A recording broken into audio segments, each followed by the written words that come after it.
Hey guys, it's Ben the Coin Geek at Old Pueblo Coin, and today I have a little open box video for you from Numismatic Guarantee Corporation, also known as NGC, and I have several coins that are actually from a customer, local customer who decided they wanted to send some of their coins in, and so we're going to take a look at coins here and see kind of what grade they are, how they came back, how they look. The ever elusive and very difficult to grade $2.50 gold pieces. These are in-use coins, so most of the design is struck down and in the fields or the high point. Very hard to grade. You can see the luster all throughout the eagle, and then you can see the luster also throughout the Indian. And the key on these is to be able to see the luster in the field to get the coin into an uncirculated grade. Now, this is something that can be very difficult to do. It does have a decent amount of luster in the fields, as we'll look right there. AU58, nice grade. This is, I believe, the grade that we actually thought it would come back. A coin like this is probably in this market, $450 type coin. Just the slightest amounts of wear on the field. Not quite nice enough to come back uncirculated, but a good coin nonetheless. On this series, the 11D is the rare one. The rest of them are difficult to get in high grade, but they're not super rare. Okay, next up, this 1807 half dollar, which is actually giving me some type of PTSD, and I'll tell you why in a minute. I had an $1807 half dollar just like this.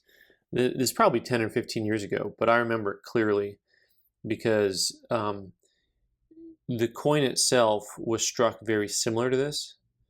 In other words, if you look, there's just huge flat spots, like the pluribus is almost gone, but then you look at how much detail is left in the clouds over here.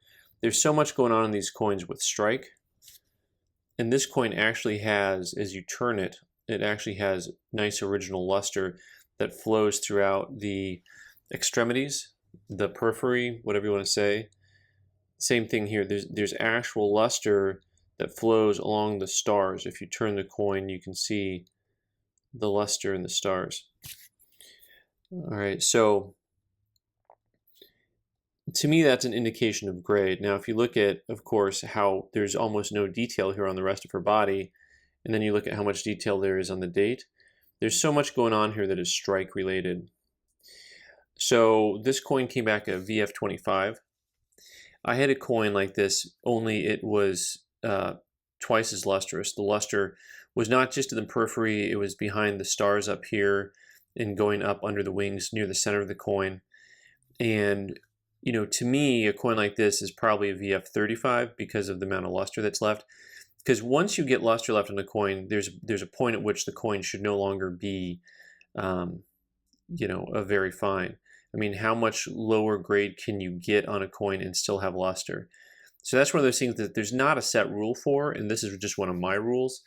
But that coin that I owned that looked almost just like this, I could not get better than a VF30 out of it. And the coin was an XF AU. I mean, it was just flat as a pancake, but anyways, PTSD. Okay, that's probably about a $500 coin on that. So this is fun because we actually have another 2.5 Indian, and you can compare it already to the last one and see, do you see how much more lustrous it is in the field? We'll take a look here. So you can kind of get a feel. It's very hard to tell, but when I kind of get it like that, there's a little action in front of the Indian's face. I want you to look in front of the Indian's face on this one and see how much more see that glimmer and shine right there that's moving, and that's kind of at a softer angle, shall we say. So, because if you get it straight on the light, everything becomes bright. So you kind of have to get used to moving it off angle and seeing where the sparkle moves, where the luster moves.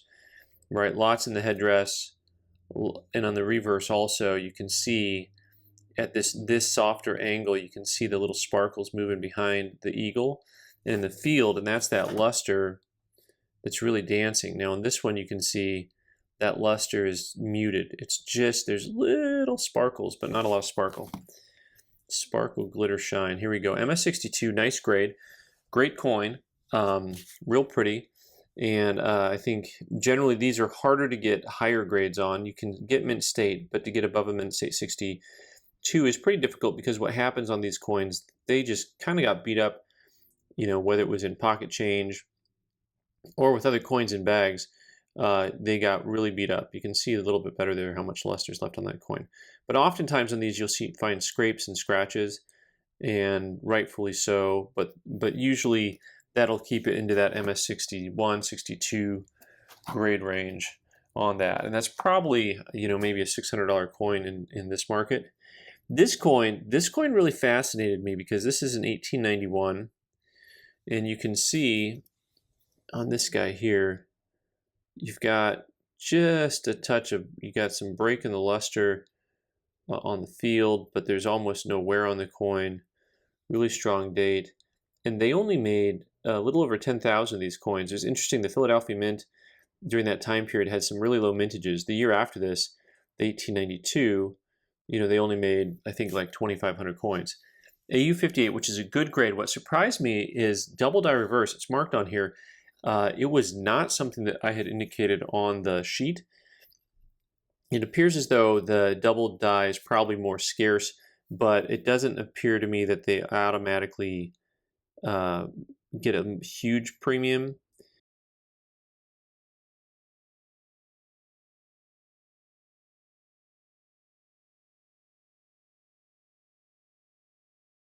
The double die you can really see on this part of America. Let me go back down to my 10 power and see if I can get it to focus a little bit better. You can see the doubling there in the America, especially like on that R. So you've got some doubling on that coin. Neat coin. I'm not really sure the value of that with the doubling. It's kind of hard to say offhand what that's going to be worth. So next up, this 1836 half dollar, also very lustrous, a little bright. And full disclosure to my customer, he's not going to like what I'm about to say. No, he might like it. It doesn't matter. Right, so this coin here, we talk about how unevenly these half dollars were struck and how they can be tricky to grade because of that. Because if you just look at what's left, look, there's e bus unum. It's like a bad phone call. The entire, set of the alphabet there is gone on that ribbon. And there's flatness. The head looks like it's worn down completely. But of course, the overall coin, you can tell, is much nicer than just those 2 points. So you got to look at the whole coin. AU55, that's a nice grade for the coin. It's about what we thought it would come back. And I'll tell you actually on that coin what I was about to comment on once I get it compared also to this coin, which is this 1834 quarter. So the 1834 quarter, take a closer look at this guy. So I don't see these cap bust as often. Look at that cool die clash. Look at the lines coming straight down from the ear. So that's going to be exactly opposite of the shield. See, those are shield lines. So what happens is the die itself hit the two sides, the two dies hit each other without a coin planche in between. And that is creating some of the lines on there.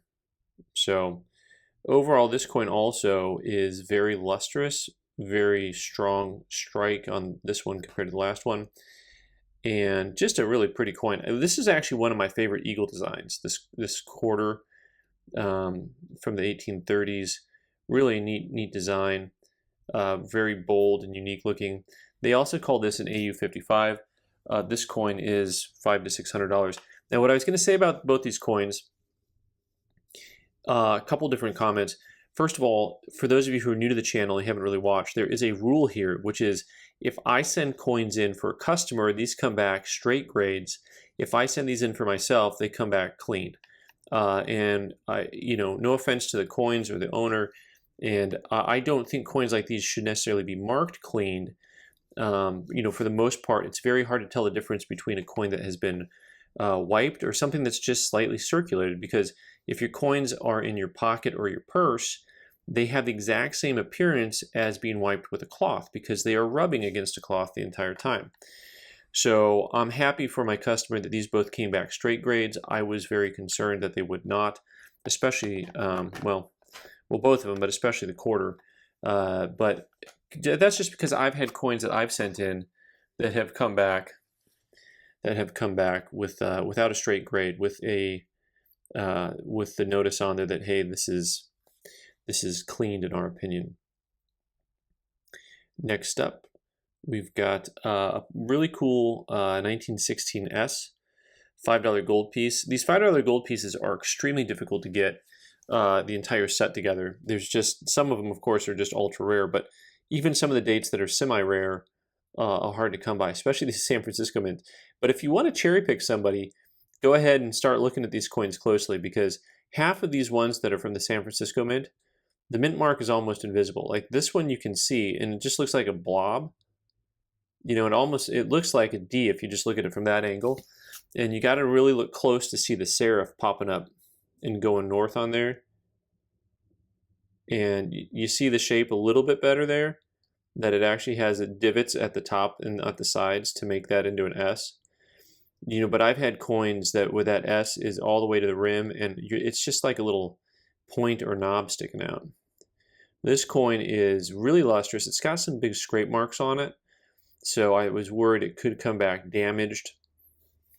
But these Indians come that way often, both the 5s and the 2.5. So this one is an AU58. A good grade. I will say that it is something that we actually, I think we're hoping to get a mint state out of this coin, like a 61 or something like that. So I think that collectively we'll be a little bit disappointed, because the fields on this are super, super lustrous. And you know, some of you have commented that you see that big scrape mark there, that this is the type of coin where they net grade the coin even though it's not net graded. In other words, they just grade it down a grade. Instead of saying unk details, damage, they just call it an AU58. This is the type of thing where it's like baseball with unwritten rules that can drive a person kind of crazy. So now we're going to get past that as soon as you get to something like this and see that you're now dealing with one of my coins, because you can see that they mention the corrosion. So this is a 1796 large cent, which I really love some of these early U.S. coins. When you take a look at them and see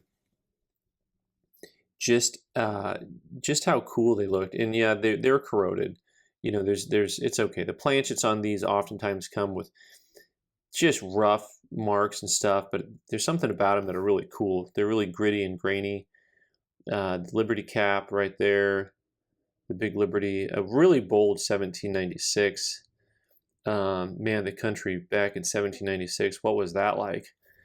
So this one is VG Details, and so this coin, hard to say the exact value because of the corrosion, but I think this one was probably a $300 or $400 coin. I'm trying to remember it. For some reason, I didn't write a note down on that coin. Probably because I wasn't paying attention to what I was doing. Imagine. All right, an 1880S Morgan dollar. So this coin, very nice coin, and it's the type of thing that has good eye appeal. Kind of a proof-like obverse. You know, a little bit heavier marks, especially when you get under magnification. But once again, anytime you get those proof-like fields, it seems like every little mark just hops. Every little, what is the term? I don't know. I'm not going to say it because then I'll get made fun of. And you know I don't like being made fun of. So the reverse of this coin is quite lovely, and has just a touch of toning to it. And the obverse, of course, is quite proof-like. The reverse, by the way, almost proof-like. So what do you guys think they called this guy, huh? 64 star. So I don't get many stars. No gold stickers for me. So one of the things that I see stars for the most, even though stars are supposed to be for eye appeal, NGC is, I get lots of coins with cool eye appeal that NGC does not put a star on, but I have seen more and more where if you have one side that they definitely think is a strong proof like, and the other side is not, then they'll give the star designation. So it's hard to say exactly what this coin is worth in this market. It's probably worth $1.50 because of the overall eye appeal and toning. A straight MS64 is close to $100 nowadays, but with the star and the toning, it's probably a little bit more. I have another 80S Morgan here, and look at the cheek at a distance, and the field's super nice. That's a great looking cheek overall. That's kind of what you want. These coins came with a strong strike to them. And then of course you can see the field. You're allowed to have some contact marks in there. It's not the end of the world. You want to avoid heavier contact. There's a few kind of dripping here through the face, through the front. And then the reverse of the coin. Federal law mandates the reverse of the coin is stunning compared to the obverse. Maybe this is just like marriage, right? Like this is your better half. It's like, this is me with all my blemishes, and then there's my wife. She's like, bringing us up here. I married up. What can I say? So this is an MS65. Nice coin, nice grade. I like it overall. And great coin. Today's market, these things are trading close to $200. They were, $150 3 months ago. So that's kind of a big spike on that. But I like the coin. By the way, I haven't had, you're talking about a coin that's pretty much blast white, and that's something I haven't seen as much of. As the toning market continues to take off, the blast white coins don't seem to have quite the same love that they used to. All right, now I'm going to jump to some Philly Mint coins, which are a little bit toned. These were from an old Whitman album, and the toning can make it really hard to grade these coins. And you never know exactly what they're going to do with the toning as far as whether or not they can see through the toning and the toning has been hiding something, or if the toning hides something well enough that they miss it and they might actually give you an extra favorable grade. So this coin has a few contact marks across the obverse. I like the coin. I like the coin a lot. This coin they called an MS64, and I was really hoping for a 65. The gentle toning and stuff is really cool to me. It doesn't have that blast toning. This is just old school Whitman album toning, and sometimes it's very vibrant. This one's not as vibrant, but it's really nice. One of the things that's nice about toning is it's makes it a nice original coin. These are running 100 to 150 on a coin like this, and MS65 is like 250. So there's a real big jump up on those guys. And last but not least, another Philly Mint. And these Phillies, they're harder to get than you would think, and they're harder to get in nicer grade, I should say. This one also, I like this one's eye appeal just a touch more than the other one. It has a little bit better contrast to it for some reason, the way the toning goes. The reverse field has, reflectivity is not the right term, but reflectivity. It has just a touch of proof-like to it. And yeah, I do like this coin better than the other one as far as the eye appeal goes. The toning is just a little bit nicer. The colors that are muted, the gray portion isn't quite as dark. It reflects the light nicely. And on a technical grade, I think it may warrant the next grade up. Of course, NGC did not think that it should warrant the next grade up. They graded both these coins the same. Similar to the other coin, the price points are kind of the same on these. Even though they made tens of millions of these Philadelphia Mint coins, they are hard to get in the higher grades, the 65, 66. So, but nice 64s, also similar in price to the other one, 100, 100 and a half, something like that. Next grade up is also about 2.5, with that 250. So anyway, there is a big old box of coins for you guys. Thanks so much for watching. Leave your comments down in the box below. And if you want to watch more videos, you can on the right side of the screen, and you can click on the button if you'd like to subscribe. Thanks so much.